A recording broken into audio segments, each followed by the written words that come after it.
نظام تھا کہ نمازیں بھی، روزے بھی، حج و زکوٰۃ کے عبادات بجا لائے جاتے تھے. لیکن آج کے اس دور میں امت مسلم کی ڈوبتی کشتی کو کنارہ لگانے کی امید صرف اور صرف دیندار اور اہل دانش سے ہی وابستہ ہو سکتی ہے.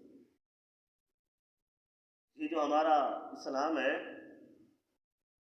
یہ جو ہم مسلم ہیں، جو زوال پذیر انداز سے بڑی تیزی سے ترقی کر رہے ہیں، اگر اس اسلام کو، امت مسلم کو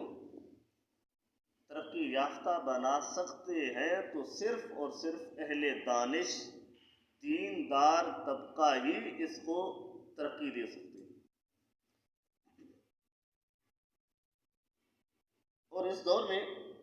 اس نظام میں، اس انداز میں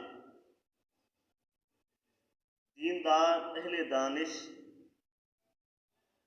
علم کے پھیلاؤ کو جتنا زیادہ عام کرتے جائیں گے،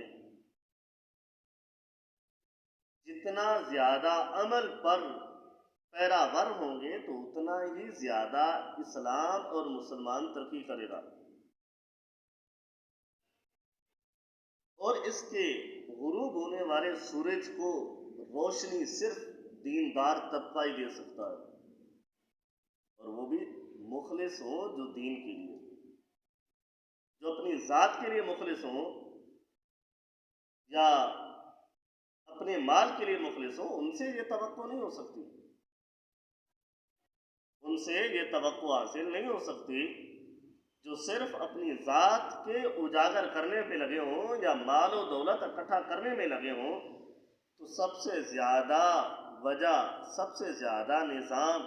اور اسلام کو جو پروان چڑھا سکتے ہیں، وہ اہل علم، عالم با عمل ہی دے سکتے ہیں.